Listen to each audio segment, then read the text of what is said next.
श्री सद्गुरु चरण कमलेभ्यो नमः। नमो नारायण।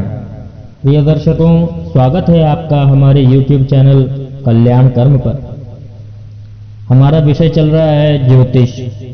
ज्योतिष में आप लोगों ने 2 दिन में 2 पाठ पढ़ चुके हैं। पहले पाठ में आपने ग्रह, नक्षत्र, नक्षत्रों के विस्तार एवं गंडमूल नक्षत्र आदि के बारे में जाना, समझा। उम्मीद करते हैं आप उसे तैयार कर चुके होंगे। और दूसरे पाठ में आपने राशियों की विस्तृत जानकारी के बारे में जाना एवं तिथियों के और तिथियों के स्वामी के बारे में आप लोगों ने जाना। आज हम आपको द्वादश भाव जो होते हैं उनके बारे में बताने जा रहे हैं। जन्म कुंडली में द्वादश भाव होते हैं। आपकी स्क्रीन पर कुंडली का जो चित्र होता है वह बना आ रहा है। उसमें क्रम संख्या लिखा हुआ है। जिसमें नंबर लिखा हुआ है वही वह भाव है। जैसे 1 नंबर इसमें लिखा हुआ है तो यह प्रथम भाव हुआ। जिसमें 2 नंबर लिखा है वह द्वितीय भाव है। जिसमें 3 लिखा हुआ है वह तृतीय भाव है। जिसमें चतुर्थ लिखा है वो चतुर्थ भाव है। जिसमें 5 लिखा हुआ है वह पंचम। जिसमें 6 लिखा है वह षष्ठम। जिसमें 7 लिखा है वह सप्तम। जिसमें 8 लिखा है वह अष्टम। जिसमें 9 लिखा है वह नवम। जिसमें 10 लिखा है वह दशम। और जिसमें 11 लिखा है यह एकादश भाव। और जिसमें 12 लिखा है वह द्वादशवां भाव। इस प्रकार यह द्वादश भाव है। और इन्हीं में 12 राशियां आते हैं। सबसे पहले जो भाव है उसमें जो राशि आती है उसी को लग्न कहा जाता है। प्रथम भाव को लग्न कहा गया है। लग्न भाव जो व्यक्ति के व्यक्तित्व को प्रदर्शित करता है। द्वितीय भाव जो है वह धन भाव कहा गया है। धन के बारे में जानकारी द्वितीय भाव से निकालें। तृतीय भाव जो है वह बल का है, पराक्रम का। व्यक्ति के पराक्रम का, बल का जो भाव होता है वह तृतीय होता है। चतुर्थ भाव होता है सुख का। जो सुख आदि देखे जाएंगे वह चतुर्थ भाव से देखे जाएंगे। पंचम भाव जो होता है वह प्रेम भाव भी कहा जाता है। प्रेम के बारे में पंचम भाव से देखा जाएगा। षष्ठम भाव में चलते हैं तो यह शत्रु भाव है। जो शत्रुओं के बारे में देखना है तो वह षष्ठम भाव से देखा जाएगा। सप्तम भाव भोग, विवाह आदि का होता है। इनकी जानकारी सप्तम भाव से ली जाएगी। अष्टम भाव में चलते हैं। अष्टम भाव जो होता है वह आयु भाव होता है। आयु की जो जानकारी होती है वह हमें अष्टम भाव से प्राप्त होती है। नवम भाव भाग्य भाव। नववें भाव को भाग्य भाव भी कहा जाता है। यह भाग्य को प्रदर्शित करता है, नौवां भाव। और 10वां भाव कर्म।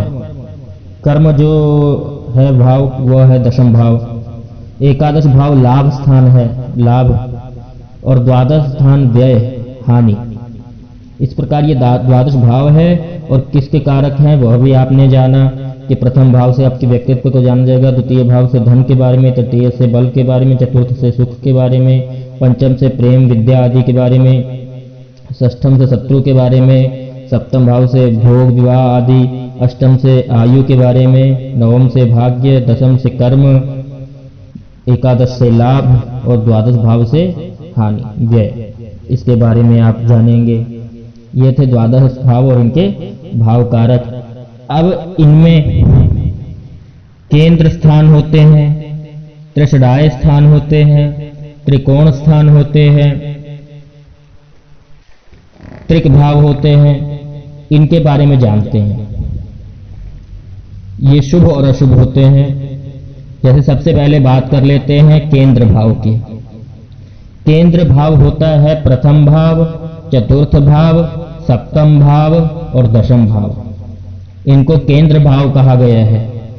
ये भाव जो है ये 80% शुभ माने गए हैं। 20% कभी कभी अपनी शुभता कायम नहीं रख सकते। इसलिए केंद्र भाव शुभ भाव में गिने जाते हैं, जो कि 1, 4, 7, 10। प्रथम भाव, चतुर्थ भाव, सप्तम भाव और दशम भाव, ये केंद्र भाव हो गए। आगे चलते हैं, त्रिकोण के बारे में जानते हैं। जो सबसे ज्यादा शुभ होते हैं, योगकारी भाव होते हैं, उनके बारे में जानते हैं। त्रिकोण भाव उनमें सबसे पहले लग्न आ जाता है प्रथम भाव, द्वितीय जो है वो है पंचम भाव और तृतीय ये है नवम भाव। त्रिकोण आप देखें, प्रथम भाव से पंचम भाव तक जाइए, पंचम से नवम, नवम से फिर प्रथम भाव तक जाइए तो त्रिकोण का निशान बन जाता है, इसलिए इसे त्रिकोण भाव भी कहा जाता है। त्रिकोण स्थान ये तीनों माने गए हैं।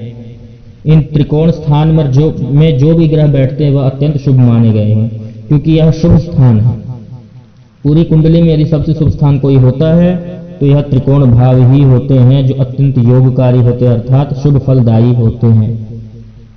आगे बढ़ते हैं, त्रिषडाय भाव की बात कर लेते हैं। त्रिषडाय मतलब यह हानिकारक भाव है। त्रि तीसरा भाव, षड छठा भाव और आय भाव एकादश, यह 3, 6, 11 यह अशुभ भाव भी माने जाते हैं। 11 जो है वैसे तो लाभ स्थान है, किंतु त्रिषडाय के क्रम में देखेंगे तो अशुभ भी माना गया है। ये भाव नैसर्गिक रूप से शुभ हो सकते हैं, किंतु तात्कालिक से हमेशा अशुभ ही रहते हैं। नैसर्गिक मैत्री और तात्कालिक मैत्री हम आपको आगे बताएंगे। ग्रहों की जो नैसर्गिक मैत्री होती है, तात्कालिक मैत्री होती है, फिर उससे पंचधा मैत्री कैसे बनती है उसके बारे में भी आपको बताएंगे। अब मारक भाव के बारे में जानते हैं। मारक अर्थात मृत्यु प्रदायी, अत्यंत अशुभ, यह जो है द्वितीय भाव और सप्तम भाव ये अशुभ है, मारक भाव कहते हैं इनको। इन्हीं के जब द्वितीय भाव में जो राशि विद्यमान हो और सप्तम भाव में जो राशि विद्यमान हो, जब उनकी दशा आती है तो हम कहते हैं कि मार्केश की दशा चल रही है। मार्केश जो कहा जाता है वो होते हैं द्वितीयेश और सप्तमेश। अब यहां पर देखा जाए, द्वितीय भाव जो है वो है धन भाव, सप्तम भाव ये है विवाह आदि का भाव। तो यहां के स्वामी को मारक क्यों कहा गया है, इस विषय में चले तो अपने पराशर सूत्र के अनुसार जिस भाव की जानकारी लेनी हो, जिस भाव की जानकारी लेनी हो उस भाव से गणना करने पर द्वादश भाव जो आए वो उस भाव की हानि बताता है। जैसे आयु का भाव होता है अष्टम भाव, तो अष्टम भाव से जब हम गणना करेंगे तो आप गणना करके देखिए, सप्तम भाव जो है वह द्वादश भाव आएगा, द्वादशवां भाव आएगा, इसलिए वह आयु भाव की हानि को प्रकट करेगा। इसलिए सप्तम भाव के स्वामी को मारक बताया गया है। अब उसी में आगे चलते हैं तो द्वितीय भाव के बारे में जानते हैं। तो इसमें भी पराशर सूत्र के अनुसार जो भाव जिस कारक का होता है उस भाव से गणना करने पर जहां वही भाव आए वह भी उसी को बताएगा। अब हम अष्टम से गणना करें तो तृतीय भाव जो बल और पराक्रम का भाव होता है वह आयु भाव बन जाएगा, क्योंकि अष्टम आयु भाव माना जाता है। आयु भाव से हम यदि अष्टम गिनेंगे तो तृतीय भाव आएगा अष्टम भाव पर। अब तृतीय भाव से फिर हम जब उसके बारे में जानना होगा तो हम वहां से द्वादश गिनेंगे तो द्वितीय भाव आएगा। तृतीय भाव से जब हम गिनेंगे द्वादशवां भाव आएगा द्वितीय भाव, इसलिए द्वितीय भाव का स्वामी भी मारक माना गया है, मार्केश कहा जाता है। द्वितीय को भी मारक भाव भी माना जाता है।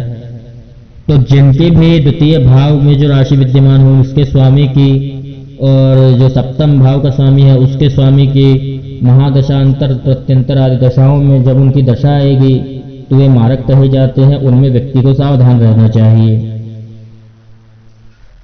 आगे बढ़ते हैं, दुख भाव की बात करते हैं, जिनको त्रिक भाव कहा जाता है, जो सर्वदा अशुभ भाव ही माने गए हैं।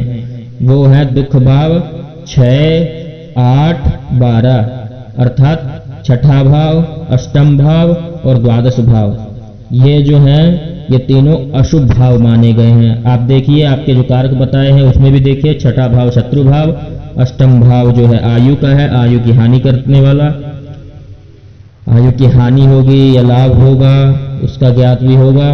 उसके बाद जो द्वादश भाव है वो देखिए आप, हानि भाव है, व्यय, हम जो भी कमाते हैं वो हमारा खर्च होगा इत्यादि, ये सब द्वादश भाव कारक है। तो इसलिए ये जो तीन है 6, 8, 12 भाव ये दुख भाव कहे गए हैं, इनको त्रिक भाव कहा जाता है। तो आपने 5 भावों के बारे में जाना। केंद्र भाव 1, 4, 7, 10 ये केंद्र भाव थे। दूसरा त्रिकोण भाव 1, 5, 9 ये तीनों अत्यंत शुभकारी जो थे वो हैं त्रिकोण भाव। एवं त्रिषधाय भाव 3, 6, 11।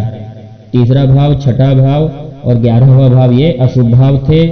और उसके बाद चौथा जो आपने जाना वह था मारकेश, मारक भाव द्वितीय और सप्तम। और 5वां दुख भाव अर्थात त्रिक भाव के बारे में जाना। 6, 8, 12 ये होते हैं दुख भाव। तो इस प्रकार आपने जो द्वादश भाव होते हैं उनके बारे में जाना। अधिक विषय हम नहीं लेते ताकि आप आराम से तैयार करके ला सकें, आप आसानी से सीख सकें, इसलिए हम अधिक विषय नहीं लेके जाएंगे। हाँ, राशियों के विषय में कल हमने आपको बताया था, उसमें एक बहुत विशेष चीज कुछ रह गई थी, उसके बारे में हम यहाँ बता देते हैं। उसको भी आप अपने कॉपी पेन पर नोट करते जाइए। हम जो भी पढ़ा रहे हैं उसको आप कॉपी पेन पर नोट करते जाइए, लिखते जाइए और उसको अच्छे से याद कीजिए, उसको समझिए, तभी आप आगे समझ पाएंगे, नहीं तो आप नहीं समझ पाएंगे। इसलिए क्रमशः पाठ पढ़ें और आसानी से आप सीख सकते हैं। हम इसलिए ज़्यादा विषय एक दिन में नहीं पढ़ा रहे हैं। राशियों के विषय में हम बता रहे थे, एक चीज जो रह गई थी वह आप देख रहे होंगे, आपके स्क्रीन पर लिखा आ रहा है, राशियों के रंग एवं विश्लेषण। राशियों के रंग देखिए, जैसे मेष की लाल रंग है मेष का, वृष का श्वेत रंग है, मिथुन का हरा, कर्क का रक्त श्वेत, सिंह का श्वेत, कन्या का विविध रंग अर्थात अनेक प्रकार के, राशि के तुला के नीला, वृश्चिक का पिशांग वर्ण सुनहरा जिसको कहते हैं, धनु का पीला, मकर का पीत श्वेत, कुंभ का नेवले जैसा, मीन का श्वेत। इस प्रकार यह 12 राशियों के रंग हैं।